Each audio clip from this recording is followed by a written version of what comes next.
आप सबों का एक बार फिर से स्वागत है मेरे YouTube चैनल में। और आज की इस वीडियो में हम लोग बात करेंगे क्लास 9 के एक बहुत ही इंपॉर्टेंट टॉपिक के बारे में, जो कि है दूरी एवं विस्थापन। तो वीडियो शुरू करने से पहले आप सबों से एक छोटा सा रिक्वेस्ट है, अगर आपने अभी तक मेरे चैनल को सब्सक्राइब नहीं किया है तो प्लीज़ इसे सब्सक्राइब कर लें। तो चलिए हम लोग अब दूरी और विस्थापन को शुरू करते हैं। सबसे पहले हम लोग बात करेंगे दूरी क्या होता है, दूरी हम लोग किसे कहते हैं। तो चलिए हम लोग उसका डेफिनेशन पहले हम लोग देखते हैं। देखिए, जब कोई वस्तु गति करती है तो गति के दौरान उसके द्वारा तय की गई पथ की कुल लंबाई को उसके द्वारा तय की गई दूरी कहते हैं। एक इंपॉर्टेंट चीज़ है कुल लंबाई। इसका मतलब क्या हुआ? तो दोस्तों, जब कोई वस्तु गति करती है तो गति करने के समय वह एक जगह से दूसरी जगह जाती है। तो एक जगह से जब वह दूसरी जगह जाती है तो उसके बीच कुछ ना कुछ लंबाई होती है, उसी लंबाई को हम लोग कहते हैं दूरी। चलिए हम लोग उसको एक एग्जाम्पल से देखने का प्रयास करते हैं। आप मेरे स्क्रीन पर देख सकते हैं, यहाँ पर एक लड़का है, ए बिंदु पर है। अब क्या होता है, यह लड़का कुछ देर के बाद ए से कहाँ चला जाता है, बी बिंदु पर। तो जब वह ए बिंदु से बी बिंदु पर जाएगा तो ए से लेकर के बी तक कुछ न कुछ इसके पथ की लंबाई होगी। पथ की लंबाई मतलब रास्ते की लंबाई होगी।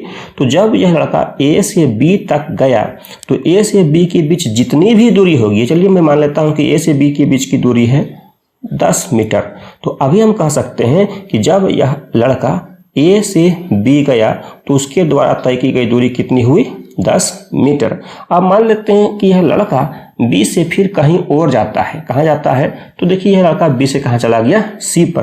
पहले वह बी पर था, अब वह बी से कहाँ चला गया, सी पर। अब फिर से हम बात करते हैं, चलिए हम लोग मान लेते हैं कि यह दूरी कितना है, 5 मीटर। तो हम अगर बोलेंगे कि लड़का ए से सी तक गया तो कुल कितनी दूरी हुई, ए से कहाँ गया वो, सी तक, तो कुल कितनी दूरी हुई? पहले वो कहाँ गया, ए से बी गया, फिर कहाँ गया, बी से सी गया। तो दोनों दूरी को हम अगर जोड़ देते हैं, यानी कि दोनों लंबाई को हम जोड़ देते हैं, तो उसके द्वारा तय की गई कुल लंबाई हमें मिल जाएगी।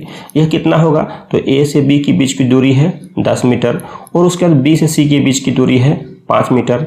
कुल कितना हो गया, 15 मीटर। तो हम कह सकते हैं कि जब वह लड़का ए से सी की ओर गया, ए से बी और बी से सी, तब कुल दूरी हो गया 15 मीटर।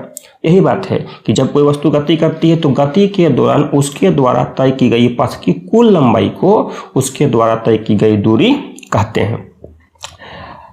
इस तरह के और भी बहुत सारे एग्जाम्पल्स हो सकते हैं। आप एग्जाम्पल्स को देखें, उसको समझें। अगर कहीं पर कोई समस्या हो तो मुझे कमेंट जरूर करें। तो चलिए हम लोग दूरी से संबंधित कुछ इंपॉर्टेंट चीज़ों को देख लेते हैं। सबसे जो पहली चीज़ है वह है दूरी का मात्रक। तो दूरी का तो ऐसे बहुत सारा मात्रक है, मीटर है, किलोमीटर है, सेंटीमीटर है, लेकिन दूरी का SI मात्रक होता है मीटर। दूरी का SI मात्रक होता है मीटर, जिसे हम लोग दिखाते हैं स्मॉल m से, स्मॉल m से। तो दूरी का SI मात्रक क्या हुआ, मीटर, और इसे हम किसे दिखाते हैं, स्मॉल m से। इसे आप जरूर याद रखें। उसके बाद दूसरी चीज है, दूरी एक अदिश राशि है। दूरी कैसी राशि है, एक अदिश राशि है। दूरी एक अदिश राशि है। अदिश राशि क्या होता है, इसके बारे में हम लोग अगले वीडियो में चर्चा करेंगे। और दूरी से संबंधित जो तीसरी बात है वह यह है कि दूरी कभी नेगेटिव यानी ऋणात्मक नहीं होती है। दूरी कभी भी नेगेटिव यानी ऋणात्मक नहीं होती है, क्योंकि देखिए, जब वह ए से बी की तरफ जाएगा और फिर बी से सी की तरफ जाएगा तो यह दूरी तो धनात्मक होगी, पॉजिटिव होगी, यह दूरी भी धनात्मक होगी, पॉजिटिव होगी। तो इस तरह से हम देख सकते हैं कि दूरी कभी भी नेगेटिव यानी ऋणात्मक नहीं हो सकती है।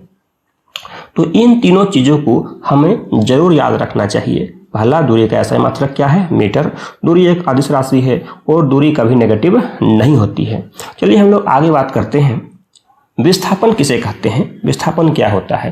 तो देखिए, दूरी से विस्थापन टोटल अलग चीज़ है। दूरी से विस्थापन पूरी तरह से अलग चीज़ है। जब कोई वस्तु गति करती है तो गति के दौरान उसके प्रारंभिक स्थिति एवं अंतिम स्थिति के बीच की न्यूनतम दूरी को, मिनिमम डिस्टेंस को हम लोग कहते हैं विस्थापन। इसको हम लोग एक एग्जाम्पल समझते हैं, क्योंकि एग्जाम्पल के बिना थोड़ा कम समझ में आएगा। अब देखिए, आप स्क्रीन पर देख सकते हैं एक कार है और वह कार कहाँ पर है, P बिंदु पर है, और वह कार P से कहाँ चला गया, Q पर चला गया। जब देखिए, पहले वह कार कहाँ पर था, P पर, बाद में कहाँ चला गया, Q पर। तो इस समय इस कार का दूरी और विस्थापन दोनों समान है। अब अगर मैं बात करता हूँ इस कार की प्रारंभिक स्थिति कहाँ थी, P पर, अंतिम स्थिति कहाँ थी, Q पर, तो इन दोनों के बीच का जो न्यूनतम दूरी है वही इस कार का विस्थापन होगा। तो अभी यह कार एक ही दिशा में गई है, इस कार के दिशा में कोई परिवर्तन नहीं हुआ है, तो इस परिस्थिति में दूरी और विस्थापन दोनों समान होगा और इसका दूरी कितना होगा, PQ। अब ये PQ दूरी कुछ भी हो सकता है, 5 मीटर, 10 मीटर, 20 मीटर, जो भी हो। अब चलिए हम लोग बात करते हैं थोड़ा सा अलग। अब ये कार क्या होता है, फिर Q से कहाँ आ जाती है, R पॉइंट पर आ जाती है। तो पहले कहाँ, P से Q और फिर Q से कहाँ, R पॉइंट पर। एक इंपॉर्टेंट चीज मैं आपको बता रहा हूँ, अगर मैं दूरी की बात करता हूँ तो PQ और QR दोनों को हम लोग जोड़ देंगे, लेकिन यहाँ पर बात हो रही है विस्थापन की। तो प्रारंभिक स्थिति कहाँ थी, P, अंतिम स्थिति R। तो P और R के बीच का जो न्यूनतम दूरी होगा उसे ही हम लोग कहेंगे विस्थापन। तो P और R के बीच के न्यूनतम दूरी को हम कैसे निकालेंगे, तो यहाँ से हम लोग P से डायरेक्ट R के बीच के डिस्टेंस को निकालने का प्रयास करेंगे। अब या तो हम इसे स्केल से निकालें या फिर बाय ज्योमेट्री का इस्तेमाल करके निकालें, तो हम लोग उसको देखेंगे किस तरह निकालेंगे। अब ये सिर्फ एग्जाम्पल के तौर पर था। तो अगर इस कार का विस्थापन होगा तो कितना हो जाएगा, P से लेकर के R तक का जो भी डिस्टेंस निकलेगा वही इस कार का विस्थापन होगा। अब विस्थापन से संबंधित कुछ इंपॉर्टेंट चीज है, जैसे विस्थापन का SI मात्रक मीटर। तो जिस तरह से दूरी का SI मात्रक मीटर है उसी प्रकार से विस्थापन का भी SI मात्रक मीटर ही है। दूसरी बात है, विस्थापन एक सदिश राशि है। विस्थापन क्या है, एक सदिश राशि है। सदिश राशि के बारे में हम लोग अगले वीडियो में चर्चा करेंगे। तीसरी जो चीज है वह है कि विस्थापन ऋणात्मक, धनात्मक और शून्य तीनों हो सकता है। अब बोलेंगे तीनों कैसे होगा, तो चलिए हम लोग 5 मिनट के बाद उसका चर्चा करेंगे कि कैसे ऋणात्मक होगा, कैसे धनात्मक होगा और कैसे शून्य हो सकता है। तो इस तरह से ये 3 इंपॉर्टेंट चीज था और इन तीनों चीजों को हमें याद रखना जरूरी है। विस्थापन का SI मात्रक मीटर, विस्थापन राशि कैसी है, सदिश राशि है, और विस्थापन जो है वह धनात्मक, ऋणात्मक और शून्य तीनों हो सकता है। अब चलिए हम लोग एक प्रश्न देखते हैं, एक क्वेश्चन देखते हैं एग्जाम्पल के लिए, और उसके बाद हम लोग इसको और बढ़िया से समझेंगे। हमारा क्वेश्चन है कि 14 सेंटीमीटर त्रिज्या के वृत्ताकार पथ पर कोई बालक आधा चक्कर लगाता है तो उसके द्वारा तय की गई कुल दूरी तथा उसका विस्थापन ज्ञात करें। यह बहुत ही सिंपल क्वेश्चन है, हम लोग देखते हैं। सबसे पहले हम लोगों ने एक सर्कल ड्रॉ किया, एक वृत्त बनाया, और इस वृत्त की त्रिज्या कितनी होगी, जैसा कि प्रश्न में दिया हुआ है 14 सेंटीमीटर। तो O से लेकर के A तक इसकी त्रिज्या है, और त्रिज्या को हम दिखाते हैं R से, तो R इक्वल टू हो गया 14 सेंटीमीटर। अब इस वृत्त पर कोई लड़का आधा चक्कर लगाता है, तो चलिए मान लेते हैं यहाँ पर एक लड़का है A बिंदु पर, और A बिंदु पर जब वो आधा चक्कर लगाएगा तो A से कहाँ पर चला गया, B बिंदु पर चला गया। तो A से अगर B तक चला गया, वो आधा चक्कर लगा रहा है, तो A से B का जो डिस्टेंस होगा वह क्या होगा, A से B के बीच का डिस्टेंस को हम लोग निकालेंगे। तो ये A था और ये B। अब देखिए इस तरह से हम कह सकते हैं ये तो आधा अर्धवृत्त बन गया, अर्धवृत्त बन गया। तो हमें क्या करना है, इस लड़के के द्वारा तय किया गया कुल दूरी, क्या करना है, इस लड़के के द्वारा तय किया गया कुल दूरी निकालना है, और इस लड़के के द्वारा तय किया गया कुल विस्थापन निकालना है। 2 चीज निकालना है। पहले हम लोग दूरी निकालते हैं। देखिए अभी हम लोग जानते हैं ये जो वृत्त है, इस वृत्त का एक परिधि होता है, और अभी अगर लड़का A से B तक गया है तो उस परिधि का वह आधा हिस्सा ही तय करेगा। तो हम लोग जानते हैं कि वृत्त का परिधि का सूत्र होता है 2 पाई R, और जो कि वह उसका आधा हिस्सा ही गया है, हम उससे 2 से भाग दे देंगे। 2 से भाग देंगे तो मेरे पास क्या बचेगा, पाई और R। पाई का वैल्यू हम लोग जानते हैं 22/7, और R इसमें दिया हुआ है 14 सेंटीमीटर। अब इस 7 से हम इस 14 को अगर काट देते हैं तो 2 बार में, और 22 को 2 से गुना करेंगे तो 22 को 2 से गुना करने पर हमारे पास हो जाएगा 44 सेंटीमीटर। तो यह क्या हो गया, इस लड़के के द्वारा तय किया गया कुल दूरी 44 सेंटीमीटर। लेकिन यदि हम विस्थापन की बात करते हैं तो विस्थापन होता है 2 बिंदुओं के बीच का न्यूनतम दूरी। तो A इसका प्रारंभिक स्थिति था और B इसका अंतिम स्थिति है, तो इन दोनों के बीच का न्यूनतम दूरी हो जाता है इस वृत्त का व्यास। इन दोनों बिंदुओं के बीच का न्यूनतम दूरी है इस वृत्त का व्यास। तो इस वृत्त का जो भी व्यास होगा वही इस लड़का का विस्थापन होगा। तो व्यास क्या होता है, व्यास को हम दिखाते हैं D से, और व्यास जो होता है वह त्रिज्या का 2 गुना होता है। तो 2 गुना त्रिज्या है 14 सेंटीमीटर, तो गुना करने पर हो जाएगा हमें 28 सेंटीमीटर। तो इसका कुल दूरी हो गया 44 सेंटीमीटर और इसका कुल विस्थापन हो गया मात्र 28 सेंटीमीटर। तो इस तरह से हम लोग सॉल्व करके दूरी और विस्थापन निकाल सकते हैं। अभी चलिए हम लोग थोड़ा सा और देखते हैं कि दूरी और विस्थापन से संबंधित कि विस्थापन कब नेगेटिव होगा कब पॉजिटिव होगा।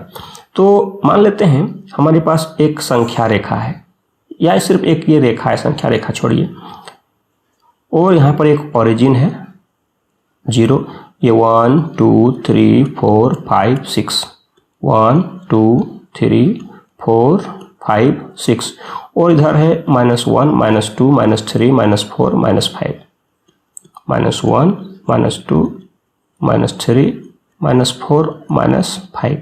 केस नंबर 1, अगर कोई लड़का है वह यहाँ पर है और वह इस दिशा में यहाँ से यहाँ तक आता है, मतलब एक जो मार्क है यहाँ ए बिंदु भी लेते हैं और यहाँ लेते हैं बी बिंदु, तो वह ए से बी तक आता है। तो अगर केस 1 में अगर ए से बी तक आता है, ए से बी तक, तो उसकी प्रारंभिक स्थिति की अगर बात करते हैं, प्रारंभिक स्थिति, तो प्रारंभिक स्थिति वो कहाँ पर है, 1 पर है। अभी हम इकाई नहीं लिखते हैं, या चलिए हम बात करते हैं इधर का जो दूरी है वह मीटर में है, तो वह उसकी जो स्थिति है वह कहाँ पर है, 1 मीटर पर है। और अंतिम स्थिति कहाँ पर है, 5 मीटर है। अगर हम विस्थापन की बात करते हैं तो विस्थापन का फॉर्मूला है अंतिम स्थिति माइनस प्रारंभिक स्थिति। तो अंतिम स्थिति है 5 मीटर, प्रारंभिक स्थिति है 1 मीटर, तो इसका विस्थापन कितना हो गया, 4 मीटर। अभी जो विस्थापन निकला यह धनात्मक निकला। यह कैसा निकला, धनात्मक निकला। अब नंबर 2 यानी कि दूसरी स्थिति। अब हम क्या करते हैं कि यह लड़का फिर बी से वापस ए पर आ गया। ये लड़का बी से वापस कहाँ आ गया, जहाँ पर था पहले प्रारंभिक स्थिति वहाँ आ गया। बी से आ गया फिर से अपनी जगह पर ए पर। अब देखिए जब वह ए से गया बी और फिर पुनः वह बी से आ गया ए, तो हम बोल सकते हैं इसका जो प्रारंभिक स्थिति है वह 1 मीटर पर है और इसका जो अंतिम स्थिति है वह भी 1 मीटर पर है। तो विस्थापन अगर हम निकालना चाहेंगे तो विस्थापन का सूत्र होता है अंतिम स्थिति माइनस प्रारंभिक स्थिति। तो अंतिम स्थिति भी इसका 1 मीटर है, प्रारंभिक स्थिति भी इसका 1 मीटर है, तो ये तो 0 हो गया। तो इस तरह से हम लोगों ने क्या देखा कि विस्थापन 0 भी हो सकता है। अब हम लोग देखते हैं तीसरी स्थिति नंबर 3 कि अगर यह लड़का फिर से आ जाता है एक नए पोजीशन पर, यहाँ पर आप देख सकते हैं मेरे स्क्रीन पर, और ये है हमारा सी पॉइंट। ये क्या है, सी पॉइंट। तो चलिए हम लोग इस स्थिति में विस्थापन निकालेंगे। तो पहले वो ए पर था, फिर ए से कहाँ गया, बी पर, फिर बी से कहाँ गया, ए पर, और फिर ए से कहाँ गया, सी पर। तो इसका प्रारंभिक स्थिति ए है और अंतिम स्थिति सी है। प्रारंभिक स्थिति यह कहाँ पर है, 1 मीटर पर। अंतिम स्थिति यह कहाँ पर है, -4 मीटर पर। अब देखिए विस्थापन का जो सूत्र होता है, विस्थापन का सूत्र होता है अंतिम स्थिति माइनस प्रारंभिक स्थिति। तो अंतिम स्थिति है -4 मीटर और माइनस प्रारंभिक स्थिति कितना है, 1 मीटर। तो -4 मीटर और -1 मीटर हो गया -5 मीटर, और यह निकल गया हमारा ऋणात्मक। तो इस तरह से हम कह सकते हैं कि विस्थापन जो है वह नेगेटिव भी हो सकता है, विस्थापन पॉजिटिव भी हो सकता है, और विस्थापन 0 यानी कि 0 भी हो सकता है। यह परिस्थिति पर निर्भर करता है कि हम किस परिस्थिति में विस्थापन निकाल रहे हैं। आज की वीडियो में इतना ही। आशा करता हूँ ये वीडियो आपको अच्छी लगी होगी। अगर वीडियो अच्छी लगी तो इसे लाइक करें और इसी प्रकार की वीडियो पाने के लिए मेरे चैनल को सब्सक्राइब करें। धन्यवाद, फिर मिलते हैं अगले वीडियो में।